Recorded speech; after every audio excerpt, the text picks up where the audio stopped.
ব্যবসা বাণিজ্যের বিশ্লেষণ নিয়ে ডিবিসি নিউজের নিয়মিত আয়োজন ইসলামী ব্যাংক তালিখাতায় স্বাগত জানাচ্ছি আপনাদের। আমি রঞ্জন শুভ্র। আগামীকাল 10ই ডিসেম্বর জাতীয় ভ্যাট দিবস। নানা আয়োজনেই 10 বছর ধরে দিবসটি পালন করা হচ্ছে। আর বছর জুড়েই এনবিআর-এর নানা কার্যক্রম কিন্তু থাকে জনগণকে ভ্যাট প্রদানে উৎসাহিত করার জন্য। কিন্তু এরপরেও ক্রেতা কিংবা বিক্রেতা উভয়ের মধ্যেই ভ্যাট প্রদানে এক ধরনের অনাগ্রহ কিন্তু রয়েছে। আবার সবখানেই ইলেকট্রনিক ফিসকাল ডিভাইস বা ইএফডির দেখাও মেলে না। ভ্যাট দিবস উপলক্ষে আজ আমরা আলোচনা করব এনবিআর কতটা সফল ভ্যাট আদায়ে এই বিষয়ে। আর আমাদের সঙ্গে আজকে যুক্ত আছেন জাতীয় রাজস্ব বোর্ড এনবিআর-এর ঢাকার কমিশনার ডক্টর AKM নুরুজ্জামান এবং জাতীয় রাজস্ব বোর্ড এনবিআর-এর প্রথম সচিব মোহাম্মদ খায়রুল কবির মিয়া। আপনাদের দুজনকেই স্বাগত জানাচ্ছি তালিকাতায়। আমি আলোচনা শুরু করতে চাই যে একটা দুটো প্রশ্ন দিয়ে, মূলত যে এই যে নতুন যেই ভ্যাটের যে নিয়ম আসছে, যে নীতি আসছে, সেটি আসলে কি ধরনের সুফল দেবে জনগণকে, এবং পাশাপাশি আরও একটু আমি জানতে চাইবো, একটা তথ্য জানতে চাইবো যে মোট রাজস্বে ভ্যাটের অংশ কতটুকু। এই দুটো বিষয় দিয়ে শুরু করতে চাই আলোচনা। আপনার অত্যন্ত চমৎকার প্রশ্ন। আপনি জানেন যে বর্তমানে বাংলাদেশে 2012 সালের মূল্য সংযোজন কর আইন ও এসডি অ্যাক্ট চালু হয়েছে, যেটা 1 জুলাই 2019 সাল থেকে চালু করেছি। এই আইন পুরোটা অটোমেটেড। এই আইনের অনেকগুলো সুফল আছে, যে কারণে এখনও টোটাল রাজস্বের যে পার্ট, বিশেষ করে ডাইরেক্ট ট্যাক্স এবং ইনডাইরেক্ট ট্যাক্স, যেটাকে আমরা custom wings, income tax wings এবং ভ্যাট উইংস বলে থাকি, তার মধ্যে কিন্তু ভ্যাটের পার্টটাই সর্বোচ্চ। এটার কারণ হচ্ছে এটা জনবান্ধব ট্যাক্স। এই ট্যাক্সের অনেকগুলো সুবিধা আছে, তার মধ্যে উল্লেখযোগ্য দিকগুলো হচ্ছে এটা অটোমেটেডের পাশাপাশি এই ট্যাক্স পেয়ারদের এখন কর অফিসে যেতে হয় না। তারপরে দাখিলপত্র অনলাইনে দাখিল করা যায়। তারপরে চলতি হিসাব নেই, রাখার কোনো প্রয়োজনীয়তা নেই। আর এই ট্যাক্স মোট কথা অনেক বেশি সহজ করেছে এবং এই ট্যাক্স প্রতি মাসে যে আদায় হয় বা আহরণ হয়, সেটি পরবর্তী মাসের 15 তারিখের মধ্যে অ্যাট এ টাইম জমা দেওয়ার বিধান আছে। সেই কারণে আমি মনে করি যে পুরনো আইনের তুলনায় এই আইনটি বেশি ব্যবসা বান্ধব এবং জনবান্ধব। সে কারণে জনগণও এই ট্যাক্স প্রদানের জন্য বেশি বেশি আগ্রহী, এবং বাংলাদেশ সরকারের এই ট্যাক্স থেকে রাজস্ব ভালো আদায় হচ্ছে। সেই ক্ষেত্রে আরও একটু জানতে চাই একই প্রসঙ্গে, যে আপনি যেটি বললেন যে নতুন ভ্যাট আইনে মানুষজন উৎসাহী হবে, জনগণকে আরও বেশি আসলে ট্যাক্স বান্ধব করতেই আপনারা আসলে পরিবর্তনগুলো এনেছেন। সেই ক্ষেত্রে একটা তুলনামূলক চিত্র আমি জানতে চাই, যে অনেকেই বলে থাকেন যে বাংলাদেশে ট্যাক্সের পরিমাণ বেশি কিনা। আমাদের প্রতিবেশী দেশগুলো সহ সারা বিশ্বের সাথে এক ধরনের তুলনা করলে কি এটি বলা যায় যে আসলে আমাদের দেশের ট্যাক্সের পরিমাণ বেশি? কারণ আপনি যদি উন্নত বিশ্ব এবং পাশাপাশি দেশগুলোর দিকে একটু লক্ষ্য করেন, তাহলে দেখতে পাবেন যে আমাদের দেশের ট্যাক্সের হার উন্নত বিশ্বের তুলনায় কোনোভাবেই বেশি নয়। আমরা এটা ইংল্যান্ডের রেফারেন্স দিতে পারি, আমাদের পার্শ্ববর্তী দেশ ভারত, থাইল্যান্ডের কথা বলতে পারি। সেখানে ট্যাক্স রেট কিন্তু 15%-এর চেয়ে অনেক ক্ষেত্রেই বেশি নয়। আর আমাদের এখানে ইউনিক রেট হচ্ছে 15%, কিন্তু আমরা কিছু কিছু ক্ষেত্রে এটাকে কমিয়ে দিয়েছি ব্যবসায়ী এবং দেশের আর্থসামাজিক কাঠামো এবং চাহিদার উপর। সেখানে কোনো কোনো ক্ষেত্রে 7.5%, কোনো কোনো ক্ষেত্রে 10%, 5%। তবে মোটামুটি ভ্যাটের সিঙ্গেল রেট কিন্তু 10%। আর ভ্যাটের এই যে সিঙ্গেল রেট, এটা করা হয়েছে জনগণের সুবিধার জন্য, যাতে জনগণ এই সার্বিকভাবেই যেন আগ্রহী হয়। যেমন আপনি দেখেন যে বার্ষিক টার্নওভার যাদের 3 কোটি টাকা পর্যন্ত, তাদের কিন্তু ইন স্টেট অফ 15% ভিএটির পরিবর্তে 4% টার্নওভার ট্যাক্স দিতে হচ্ছে। তারপরে যাদের 50 লক্ষ টাকা পর্যন্ত বার্ষিক টার্নওভার, তাদেরকে আমরা এই ভ্যাটের আওতা বহির্ভূত রেখেছি। সুতরাং এই নানাবিধ সুবিধার কারণে আমি মনে করি বর্তমান বাংলাদেশের জনগণ, সর্বস্তরের মানুষ এই ভ্যাট প্রদানে আগ্রহী, এবং অতীতের যে কোনো সময়ের চেয়ে ভ্যাট আদায় ভালো হচ্ছে এবং দেশের উন্নয়ন ঘটছে। আমি ধন্যবাদ আপনাকে ডক্টর AKM নুরুজ্জামান। আমি একটু প্রথম সচিব মোহাম্মদ খায়রুল কবির মিয়ার কাছে যেতে চাই। আমরা শুনছিলাম এতক্ষণ যিনি বলছেন যে তিনি বললেন যে জনগণ উৎসাহী হচ্ছে, জনগণকে আরও বেশি ট্যাক্স বান্ধব করতে আপনারা কাছাকাছি আনতে নানা ধরনের উদ্যোগ নিচ্ছেন। সেই ক্ষেত্রে আমি আরেকটা জিনিস জানতে চাই, আমরা যতটুকু জানি যে কিছুদিনের মধ্যেই যে মোট একটি মূল্য নির্ধারণ, আমরা যেটি দোকানে গেলে দেখি যে ভ্যাট আলাদা করে থাকে, সেটি এক ধরনের বিলুপ্ত করে মূল্যের ভেতরেই আসলে ট্যাক্সটাকে নিয়ে আসার যে চেষ্টা করছে। সেই ক্ষেত্রে বিক্রেতা কি কোনো ধরনের অনৈতিক সুবিধা নেওয়ার সুযোগ আছে কিনা, সেক্ষেত্রে আপনারা কোনো ধরনের নজরদারির ব্যবস্থা করবেন কিনা একটু যদি বলতেন। ধন্যবাদ ডিবিসির যারা দর্শক আছেন এবং যারা এই অনুষ্ঠান দেখছেন। আসলে ব্যাপারটা খুবই ইন্টারেস্টিং। আমাদের প্রত্যেক ভোক্তা যিনিই হয়ে থাকেন তিনি কিন্তু ভ্যাট দিচ্ছেন, সবাই ভ্যাট দিচ্ছেন, কিন্তু সবাই যে ভ্যাট দিচ্ছেন সেই দেয়া ভ্যাট কি সরকার আসলে পাচ্ছে? সবাই পাচ্ছে না। তাহলে কালেকশন প্রসেসের মধ্যে অথবা এই যে সিস্টেমের মধ্যে কোথাও না কোথাও এটি ঠিকভাবে কাজ করছে না, রয়ে গেছে। আপনি যে প্রশ্নটি করেছেন যে একজন বিক্রেতা যখন তার কোনো পণ্য বিক্রি করেন, সে যে দামে বিক্রি করেন তার মধ্যেই কিন্তু ভ্যাট আছে। আমরা যে কাজটা করেছিলাম সেটা হচ্ছে যে ভ্যাটের যে চালান ক্রেতাকে দেওয়া হয় সেখানে দুইটা অংশকে আলাদা করে দেখানো হয় যে 100 টাকার যদি পণ্য হয় সে 80 টাকা হচ্ছে পণ্যের দাম আর 15 টাকা হচ্ছে ভ্যাট। তো এইটার একটা সাইকোলজিক্যাল ফ্যাক্টর অনেক সময় কাজ করে, সেটি শুধু আমাদের দেশে না, সব দেশেই ভ্যাট বা ট্যাক্স আমরা যেটাই বলি সেটা দেওয়ার ক্ষেত্রে তখন মানুষ মনে করে যে আমি এত টাকা ভ্যাট দিব। কিন্তু আপনি যে প্রশ্নটি করেছেন যে বিক্রেতার সেরকম কোনো অনৈতিক সুবিধা নেওয়ার সুযোগ আছে কিনা, না, সেরকম কোনো সুযোগ নাই। এখন উনি যে দামেই পণ্যটি বিক্রি করবেন সেখানে ওই দামটিই হবে ভ্যাট সহ মূল্য এবং ভ্যাট তার মধ্যে অন্তর্ভুক্ত থাকবে। সুতরাং ভোক্তা এটি যে দামে কিনবেন তার মধ্যেই ভ্যাট থাকবে। আপনি আগে দুইটা জিনিস রেফার করেছেন, আমি একটু বলি। আমাদের বাংলাদেশে অভ্যন্তরীণ রাজস্ব ইনকাম যেহেতু বাড়ছে, আমাদের প্রতি বছরই টোটাল রেভিনিউতে ভ্যাটের পার্সেন্টেজ কিন্তু বেড়ে যাচ্ছে। গত বছর এটি ছিল 37%, আর এটি ছিল হচ্ছে এবছরে প্রতি বছরই বাড়ছে, সেটা 39% হয়েছে এবার, টোটাল 100% তিনটা উইংয়ের মধ্যে।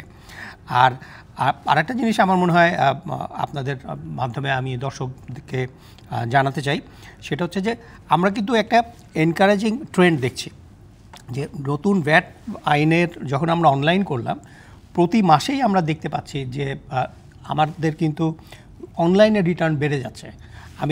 আমার কাছে যে তথ্য আছে আমি সেটা দেখলাম যে আমাদের কাছে এখন প্রায় 3,30,000-এর মতো অনলাইনে যে রেজিস্ট্রেশন আছে সেখানে তার তুলনায় আমি রিটার্ন প্রতি মাসেই পাচ্ছি। আমি গত অক্টোবর মাস পর্যন্ত আমাদের রিটার্ন দাঁড়িয়েছে 1,95,000 টাকা, উইচ ইজ রাফলি 65%। বা তো এটি প্রতি মাসে বাড়ছে। এর মানে আমরা যে বলতে চেষ্টা করছি যে আপনি অনলাইনে দিলে সহজে দিতে পারবেন, মানুষ কিন্তু সেটি বুঝতে পারছে, যার ফলে প্রতি মাসেই আমরা দেখতে পাচ্ছি যে পরিমাণটা বাড়ছে, রিটার্ন সাবমিশন অনলাইনের পরিমাণ বাড়ছে। এবং আমরা আশা করি যে এইটি যদি অনলাইনে যদি রিটার্ন সাবমিশনের পরিমাণ বেড়ে যায়, এটি দুটি কাজ হবে। একটি হচ্ছে যিনি ব্যবসায়ী তিনি সহজে তার কাজটি করতে পারবেন পৃথিবীর যে কোনো দেশে দাঁড়িয়ে। আমি ট্যাক্সম্যান বা ট্যাক্স এনফোর্সমেন্ট অথরিটি বা ট্যাক্স অফিসিয়াল হিসেবে আমি যেটা করতে চাইবো যে আমি সহজে ইনফরমেশনগুলো পাবো। আর সবচেয়ে বড় জিনিস আমরা চাই যে সেবা গ্রহীতা সেবা প্রদানকারীর কাছে না আসুক, তাহলে এই যে হয়রানির যে অভিযোগটা করা হয় সেটি ধীরে ধীরে কমে যাবে। আমরা অটোমেটেড সিস্টেমের মাধ্যমে আমরা সর্বোচ্চ সেবা দিব এবং সর্বোচ্চ ট্রান্সপারেন্ট ওয়েতে। পাশাপাশি নজরদারির বিষয়টি নিশ্চয়ই আপনাদের মাথায় থাকবে। অসংখ্য ধন্যবাদ আপনাকে। আমরা শুনবো নিশ্চয়ই আপনাদের কাছ থেকে এই প্রসঙ্গে আরও কথা হবে। ভ্যাট নিয়ে একটা বিরতির সময় হয়ে গেছে, ফিরে এসে আবার কথা বলছি একই প্রসঙ্গে। থাকুন দুজনই আমার সাথে। আজকে আমাদের সাথে যুক্ত আছেন ডক্টর এ.কে.এম. নুরুজ্জামান এবং জাতীয় রাজস্ব বোর্ড এনবিআর প্রথম সচিব মোহাম্মদ খায়রুল কবির মিয়া। বিরতির পর আবারও স্বাগত। আজকে আমরা আলোচনা করছি ভ্যাট নিয়ে। কালকে ভ্যাট দিবস, আমরা নানা বিষয়ে আলোচনা করেছিলাম বিরতির আগে। এইবার একটু ভিন্ন প্রসঙ্গে আসতে চাই যে ব্যবসায়ীরা একটা কিন্তু নানা ধরনের অভিযোগ প্রায় করে থাকেন, একটা অভিযোগ প্রায় করেন যে হয়রানির শিকার হন তারা নানা। এই সব অভিযোগের ব্যাপারে কি বলবেন এবং যদি সত্যি হয়েও থাকে আপনারা পদক্ষেপ কি নেবেন এই সব অভিযোগের? আসলে আমরা যে ভ্যাট দপ্তরগুলো আমাদের বাংলাদেশে সেট আপ করা আছে বিভিন্ন জেলায়, বিভাগীয় শহরগুলোতে, সেখানে কিন্তু এই খুব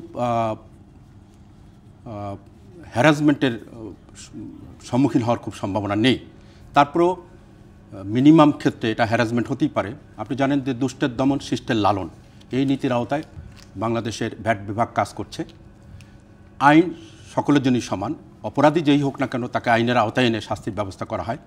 আমাদের মাননীয় চেয়ারম্যান মহোদয় এ ব্যাপারে খুবই কঠিন পদক্ষেপ গ্রহণ করে থাকে এবং মুষ্টিমেয় কর্মকর্তা বা কর্মচারীদের এই দুষ্টচক্রের কারণে যাতে পুরা ভ্যাট বিভাগের সুনাম ক্ষুণ্ণ না হয় সেজন্য যারা অপরাধী তাদেরকে চিহ্নিত করে বিদ্যমান আইনের আওতায় এনে শাস্তির ব্যবস্থা করা হয়, আর যারা ভালো কাজ করছে তাদেরকে পুরস্কৃত করা হয়।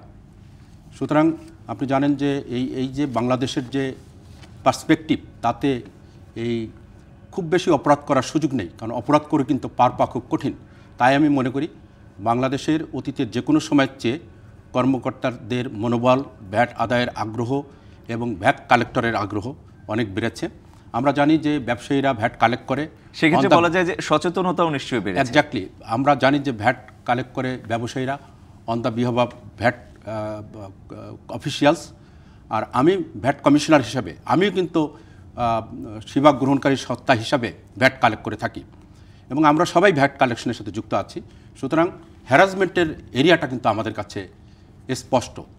হ্যারাসমেন্ট যেখানেই হবে সেখানেই ব্যবস্থা। সেক্ষেত্রে আরও একটু জানতে চাই যে ব্যবসায়ীরা যদি ভ্যাট দেন, করের আওতায় আরও বেশি স্বচ্ছতা এবং জবাবদিহিতার সাথে থাকেন, সেই ক্ষেত্রে তাদের সুবিধাগুলো কি পেতে? হ্যাঁ, এটাও চমৎকার প্রশ্ন। আপনি জানেন যে বাংলাদেশে যে ডাইরেক্ট ট্যাক্স, ইনডাইরেক্ট ট্যাক্স, যেটাকে আমরা income tax, value added tax, VAT বা কাস্টম ডিউটি বলি না কেন, টোটাল বিষয়টি হচ্ছে ভ্যাট কর ব্যবস্থা। এই কর ব্যবস্থা যত স্বচ্ছ হবে, যত ট্রান্সপারেন্ট হবে, যত বেশি আদায় হবে, দেশের তত উন্নয়ন হবে। আমাদের ব্যবসায়ীরা, আমি, আপনি, আমরা প্রত্যেকে একটা নিম্নবিত্ত, গরিব, ফকির মিসকিনরাও ভ্যাটের আওতায় আছে। তাদের এই ভ্যাটের টাকাই, এই করের টাকাই দেশের সামগ্রিক উন্নয়ন ঘটেছে। আমরা যে রাস্তা দিয়ে হাঁটি, আমরা যে সামগ্রিকভাবে বিদ্যুৎ পাচ্ছি, আমাদের এখন মেট্রো রেল দৃশ্যমান। আপনি জানেন যে পদ্মা সেতু ইমিডিয়েট উদ্বোধন হতে যাচ্ছে, এটা কিন্তু করের অর্থের ফসল। তাছাড়া আপনারা জানেন যে সম্প্রতি বাংলাদেশ স্বল্পোন্নত দেশ এলডিসি থেকে উন্নয়নশীল দিকে উত্তরণ ঘটেছে। জাতিসংঘের অর্থনৈতিক ও সামাজিক উন্নয়ন নীতি কমিটি কর্তৃক বাংলাদেশকে 15ই মার্চ পরিপূর্ণ মধ্যমায়ের দেশ হিসেবে স্বীকৃতি দেওয়া হয়েছে। এই স্বীকৃতি অর্জনের পিছনে 3টি অন্তর্নিহিত কারণ জড়িত আছে, 3টি স্টেপ এ থেকে অতিক্রম করতে হয়েছে। যেটার একটা হচ্ছে মাথাপিছু আয়, অর্থাৎ কোনো দেশের মাথাপিছুর আয় যদি $1230 হয়, মানব সম্পদ সূচক যদি 66 পর্যন্ত হয় এবং অর্থনৈতিক ভঙ্গুরতা সূচক, যেটাকে আমরা অর্থনৈতিক দুরবস্থা বলি, সেটা যদি 32 পর্যন্ত হয়, তাই এই তিনটি ক্রাইটেরিয়ার যে কোনো 2টি ক্রাইটেরিয়া ফুলফিল করতে পারলে মধ্যমায়ের দেশে উপনীত হওয়া সম্ভব। জাতিসংঘের ওই অর্থনৈতিক ও সামাজিক উন্নয়ন নীতি সংক্রান্ত কমিটি বাংলাদেশের 3টি ক্রাইটেরিয়াতে উত্তীর্ণ হওয়ার কারণে বাংলাদেশকে পরিপূর্ণ মধ্যমায়ের দেশ হিসাবে স্বীকৃতি দিয়েছে এবং আমাদের মাথাপিছু আয় $1230 জায়গায় $1610 হয়েছে। আর মানব সম্পদ সূচকে আমরা 66 জায়গায় 72-এর বেশি অর্জন করতে পেরেছি। আর অর্থনৈতিক ভঙ্গুরতার সুযোগ 32 বা তার চেয়ে কম হবে, সেখানে আমাদের আছে 24। সুতরাং এটা কিন্তু একটা দিক, এটা কিন্তু এমনি এবং এগুলো আমাদের অর্জন, এটা আমাদের করের টাকাই হয়েছে। আমাদের মাননীয় প্রধানমন্ত্রী নিরলস পরিশ্রম করে দেশ পরিচালনা করছেন, তার সুযোগ্য নেতৃত্বের কারণে বাংলাদেশের কর কাঠামোর উন্নয়ন ঘটেছে এবং দেশ এগিয়ে যাচ্ছে। আমরা মনে করি সরকার প্রধান হিসেবে তিনি যে কাজগুলো করছেন সেটা অত্যন্ত সুফল বয়ে নিয়ে আসছে এবং আমাদের দেশের যে সামগ্রিক উন্নয়ন, সেটা আমাদের সরকারের কাজেরই একটা সুফল বলে মনে করি এবং জনগণও সেই সুফলগুলো পাচ্ছে। ধন্যবাদ আপনাকে। আমি একটু যেতে চাই মোহাম্মদ খায়রুল কবির মিয়ার কাছে। আমি যদি খুব সহজ ভাষায় বলি যে কেন আমি আসলে ট্যাক্স দেব, মানে ভ্যাট আমি কেন দেব, সেই প্রশ্নের উত্তর একটু শুনতে চাই। ধন্যবাদ। আসলে আপনি খুব গুরুত্বপূর্ণ একটি প্রশ্ন করেছেন। এটির খুব সহজ জবাব হচ্ছে আপনি কেন দিবেন সেটা আসলে খুব একটা ম্যাটার না, আপনি সবসময় ভ্যাট দিচ্ছেন। কিন্তু একজন নাগরিক হিসাবে আমি কখন মনে করব যে না আমি ভ্যাট দিচ্ছি, আমি সেটা ওন করি এবং আমার ভ্যাটটা যে সরকারের খাতে জমা হচ্ছে সেটার জন্যে আমি এক ধরনের গর্ববোধ করি। এইটা তখনই আসবে যখন আমরা নিজেদের মধ্যে বুঝতে পারবো এবং আমরা কিন্তু সেটা অলরেডি আমরা বুঝছি, অংশীদারিত্বের যে বিষয়। দেখুন, আমাদের দেশের নাগরিকরা ভ্যাট দিচ্ছে বলেই আজকে আমরা পদ্মা সেতু বানাচ্ছি, আজকে আমরা বৈদেশিক সাহায্যের উপর আমাদের নির্ভরতা কমে গেছে।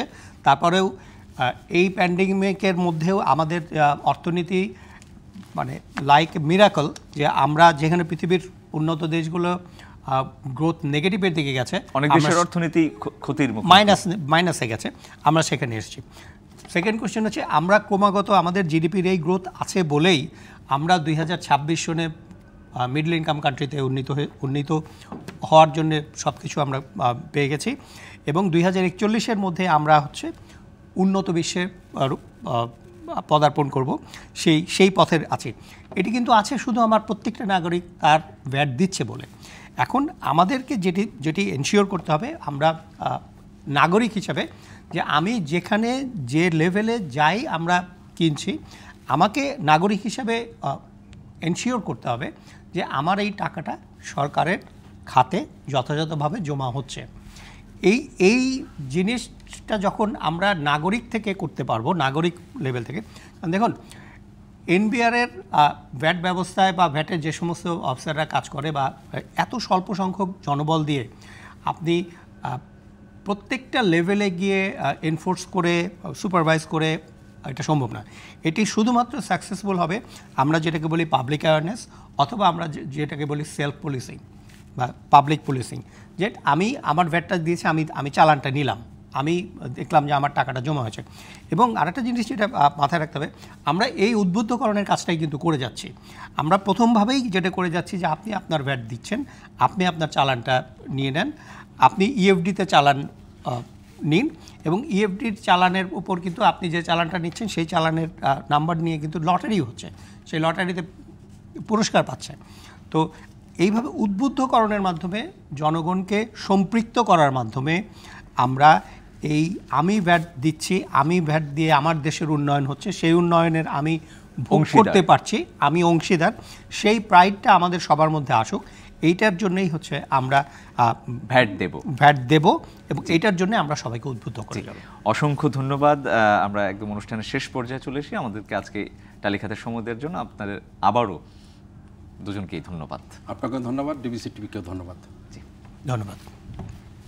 ব্যবসা বাণিজ্যের বিশ্লেষণ নিয়ে ডিবিসি নিউজের নিয়মিত আয়োজন ইসলামী ব্যাংক টালিখাতায় আজ এ পর্যন্তই। সঙ্গেই থাকুন।